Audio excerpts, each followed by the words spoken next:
Bonjour à tous et bienvenue dans cette vidéo de revue de marché hebdomadaire avec Ishimoku sur les cryptos. Nous sommes le 16 janvier et il est midi. Je fais une revue maintenant un petit peu raccourcie par rapport à ce que je faisais d'habitude parce que je vous rappelle que j'ai ouvert un service Discord sur lequel nous donnons des informations techniques, des signaux techniques sur les cryptos et les alts notamment, et nous accompagnons les personnes qui veulent apprendre à trader avec Ishimoku. Donc il y a une grosse partie pédagogique pour tout expliquer comment trader avec Ishimoku. Donc vous trouverez le lien en dessous de la vidéo. Alors, le BTC, les cryptos d'une façon générale. Alors pour le moment, ça corrige. Ça a déjà corrigé hier. Il y a eu une impulsion à un moment donné hier soir, puisque justement sur Discord, j'avais mis des signaux haussiers sur pas mal de cryptos, mais ça n'a rien donné parce que voilà, c'était une impulsion de fin de journée qui est allée nulle part. Le problème est qu'aujourd'hui, les États-Unis sont fermés. Pour jour férié, c'est la journée de Martin Luther King. Donc le dollar, oui, il marche forcément puisque c'est une devise mondiale, donc même quand les Américains sont fermés, le dollar est là, mais ces mouvements sont non significatifs puisque la liquidité n'est pas là.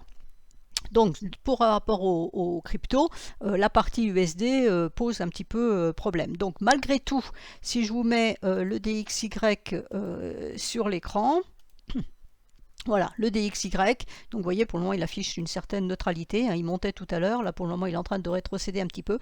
Donc sur le DXY, ce qu'il faut voir, c'est ça, c'est-à-dire qu'on a un support majeur d'enfer, donc dont j'avais parlé depuis déjà plusieurs mois, c'est le niveau des 102. Donc tant qu'on était dans cette tendance baissière, à partir du moment où on avait cette cassure-là, aller chercher les 102 était une forte probabilité. Donc on y est, ça y est, c'est fait, affaire classée. La lagging span, pour le moment, hebdomadaire, rebondit sur sa Kijun hebdomadaire, ça veut dire qu'elle ne valide pas de poursuite baissière, et les prix, pour le moment, rebondissent aussi sur ce niveau de Kijun. Et en plus, on a une droite de tendance qui est ici, qui prend les qui prend les points hauts en ligne de compte, et on est dessus. Donc cette droite de tendance, elle est sur le même niveau ici que la Kijun mensuelle. Donc on voit bien que ici c'est un niveau très fort. En plus on a 3 bougies rouges. Donc la probabilité, je répète bien, la probabilité que ça passe haussier le mois suivant notamment, elle est assez forte, voire ce mois-ci. C'est-à-dire qu'une rouge comme ça, une troisième rouge ou une troisième bleue dans l'autre sens, peut se terminer d'une autre couleur. On peut très bien avoir nos 3 rouges, ça y est, c'est fait, c'est acté. Et puis les opérateurs repart dans le sens et on finit par exemple avec une bougie ici, avec du bleu, ou carrément on remonte un peu plus. Dans les 15 jours qui viennent, tout peut se passer. Donc voilà pourquoi ce niveau était clé, voilà pourquoi il est important. Il est important pour la suite aussi, parce que si ça casse, vous voyez qu'après il n'y a plus rien avant les 96. Donc on a encore une belle descente qui pourrait éventuellement peut-être se faire, il n'y a aucune certitude, et on pourrait descendre jusqu'ici. Donc c'est pour ça que le dollar étant sur un niveau clé, donc on retrouve notre droite de tendance, la Kijun mensuelle, la lagging span journalière qui bute, elle, pas sur la Kijun mais sur la droite de tendance, et la lagging span hebdomadaire, donc qui est coincée sur sa Kijun hebdomadaire. Donc, quid de la suite? Le problème il est là, est-ce que notre dollar va enfoncer à court terme, aller chercher les 100 pour aller chercher le bas de ce nuage-là, ou est-ce qu'on va chercher les 99 ici, le niveau de Kijun mensuel? Auquel cas, si le dollar baisse, pour les cryptos pourraient potentiellement reprendre la hausse, encore que on a eu un dollar baissier, les cryptos n'étaient pas vraiment haussières, on ne l'a pas constaté, on l'a constaté ces derniers temps, mais pas ce qui s'était passé avant.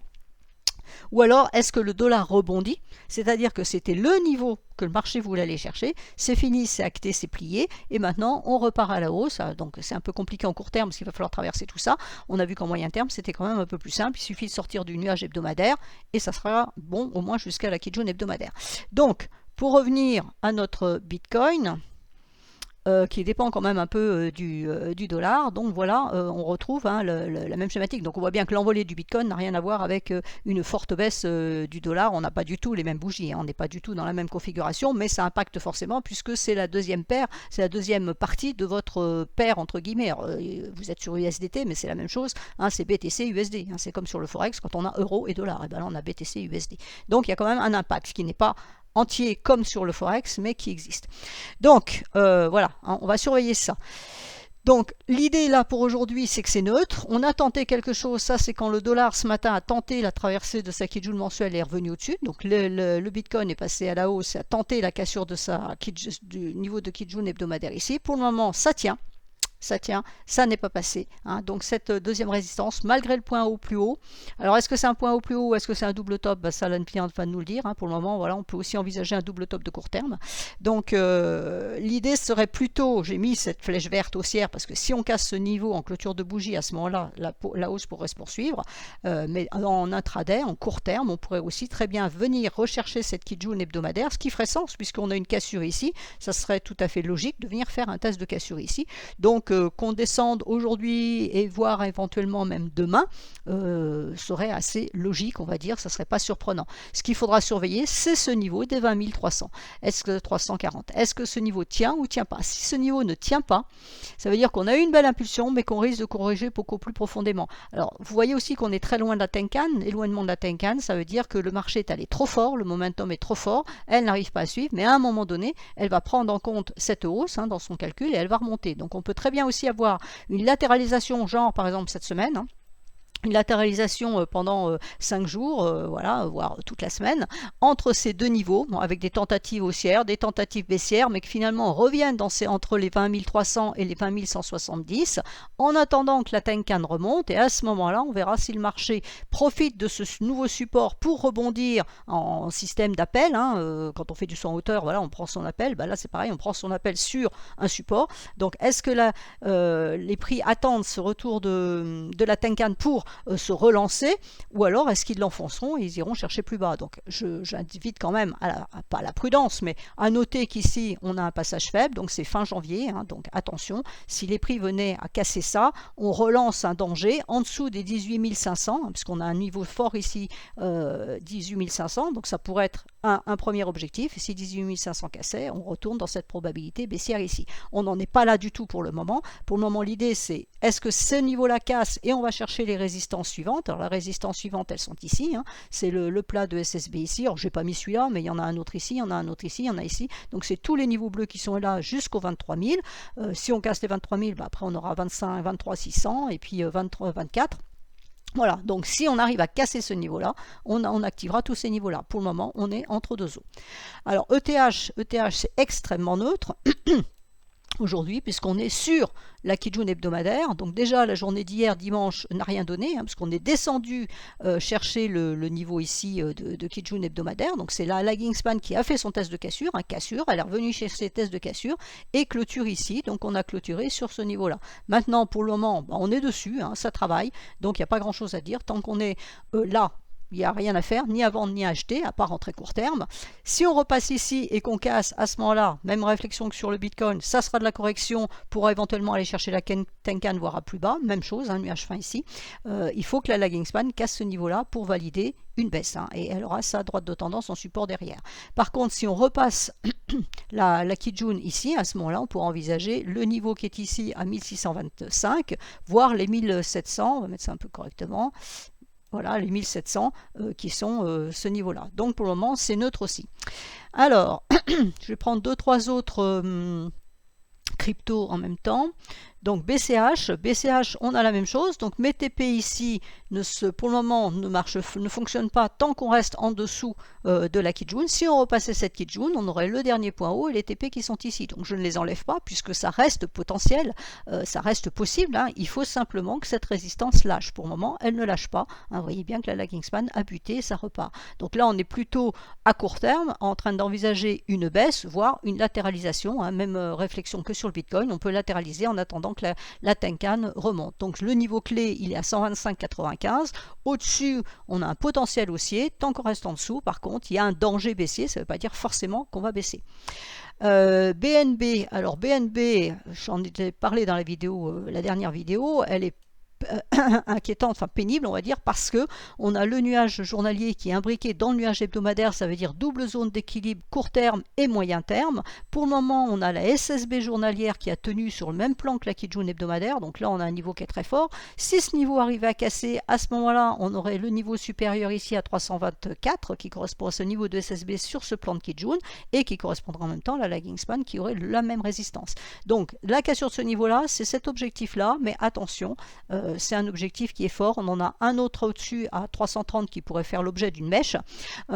Après, voilà, il faut casser ça pour aller chercher la Kijun mensuelle. Donc pour le moment, c'est neutre entre ce niveau-là et le niveau de support ici qui correspond à ce niveau de Kijun ici à 297 et le bas du nuage hebdomadaire ici et puis la Tenkan qui est juste en dessous à 288. Donc là, on est vraiment dans une neutralité complète. Donc quelqu'un qui fait de l'intraday peut jouer là-dedans, mais quelqu'un qui veut faire un petit peu plus long terme, pour le moment, c'est stand-by, on ne fait rien. Ensuite, je vais prendre Polkadot. Donc DOT, elle est loin de sa Kijun hebdomadaire. Pour le moment, la lagging span ne sort pas du nuage. Donc la résistance, elle est ici. Voilà, c'est la résistance, c'est quoi cette couleur là? C'est la résistance majeure, donc ça n'est pas passé. Pour le moment, on rentre dans le nuage, donc il y a une chance, une probabilité qu'on aille chercher les 5,56, voire la Kijun ici à 5,37. La lagging span pour le moment bute sur le bas de son nuage, c'est pour ça que les prix sont ici, vous voyez, ça correspond à ce niveau-là. Donc pour le moment c'est neutre, tant que la lagging span ne casse pas le bas de son nuage, il n'y a pas de baisse. Elle peut remonter, mais il faudra que les prix cassent la SSB ici, pour éventuellement retourner chercher ce niveau-là des 6,21, et c'est seulement si on casse les 6,21 qu'on pourrait envisager cet objectif, à condition de traverser les 6,36 ici, et en dessous, là, on a les 6,85. Alors, je vais faire EGLD, parce que quelqu'un me l'avait demandé sur Twitter, et après, la même personne est revenue sur Discord pour me le demander. Donc, quand je ne réponds pas, c'est parce qu'il n'y a rien à dire. Sinon, je réponds quand il y a des choses intéressantes. Sinon, c'est voilà. Donc, GLD, j'ai répondu donc hier que c'était neutre et ça confirme puisque hier on est entre deux niveaux. On a le niveau de support qui est ici, la SSB, et le niveau de Kijun ici qui bloque la LS ici à 41,30. Donc, on est neutre entre 40,37 et 41,30. Vous voyez que donc ma réponse neutre. Pourquoi? Parce qu'on est descendu chercher ça, mais le corps est à l'intérieur, donc c'est bien la neutralité. Pour le moment, on a fait un point au plus bas et le corps se remet dans cet écart. Alors ça tente la traversée, au moment où je parle, ça tente la traversée du nuage, mais c'est à surveiller parce qu'on a un point bas plus haut pour le moment, donc c'est une neutralité parfaite. Il faut casser ce niveau-là, c'est-à-dire qu'il faut que la lagging span casse les 41,30 pour activer le signal haussier, c'est qu'elle nous donne un signal haussier, et à ce moment-là, on aura les 43,85 en objectif, et puis voilà, on a après 44,86 qui correspond à peu près à cette zone ici. Les prix pour monter, ils ont du chemin à faire, donc ça risque d'être compliqué, il va falloir vraiment de l'impulsion. Et encore, je n'ai pas mis la droite de tendance, qui est ici. Hop. Voilà, donc vous voyez que pour la lagging span, c'est compliqué, puisqu'on a à la fois la Kijun et la droite de tendance qui bloquent. Qu'est-ce que je peux vous mettre d'autre? Je vais vous mettre Link. Link, elle est dans son nuage, donc c'est neutre. Elle n'a pas réussi à aller chercher sa Kijun hebdomadaire, donc ça reste un objectif potentiel si la hausse devait reprendre. On aurait la Kijun hebdomadaire ici à 7,45 avec la SSB ici à 7,51. Vous voyez que la lagging span a buté ici, ça correspond à la clôture ici, a buté sur son nuage, et là elle repasse en dessous de la Kijun. Donc pour le moment, la lagging span ne valide plus de hausse, mais les prix ont un support qui correspond ici à la SSB, donc c'est neutre. On est dans le nuage, on est neutre. Ici on a une information baissière, ici on a une information qui n'est pas baissière mais qui n'est pas haussière puisqu'on a un support et qui pour le moment tient, donc c'est complètement neutre. Et puis je vais vous mettre quoi? Allez, Solana. Parce que je sais que pas mal de gens la regardent, on me l'a demandé. Donc Solana, voilà, Solana, tout est dit. On a le nuage épais a bien été traversé, donc là c'est la forte impulsion de samedi. Dimanche, pas grand chose. Ce matin, on est revenu tester cette SSB sur le même plan que la Kijun. Vous voyez la longueur de la SSB, donc les 24,85, c'est un point moyen de long terme qui est quand même assez important. Il faut casser ce niveau-là pour envisager d'aller chercher 28,15 voire 29,67. Tant qu'on reste là-dessous, c'est neutre, c'est pas un biais baissier pour le moment puisqu'on reste scotché en altitude. Maintenant, si on avait une impulsion baissière, le support serait à 18,97 qui correspond au bas du nuage ici pour la lagging span et à la Tenkan qui est ici. Donc pour le moment, c'est complètement neutre sur cet actif. Voilà, je vous ai fait le tour de certaines cryptos. Donc je vous dis la suite, toutes les haltes, je le fais sur Discord. Samedi matin, lors de l'envolée, nous avons fait un live impromptu donc avec mon associé Maxime, et nous avons montré tous les niveaux, nous avons répondu à toutes les questions par rapport à cette forte hausse. Donc s'il y avait crash, on ferait exactement la même chose, c'est-à-dire qu'il nous arrive de faire des lives impromptus parce qu'il y a de l'événement dans le marché, et donc pour coller au plus près au marché. Voilà, je vous souhaite à tous une excellente semaine et je vous dis à la semaine prochaine.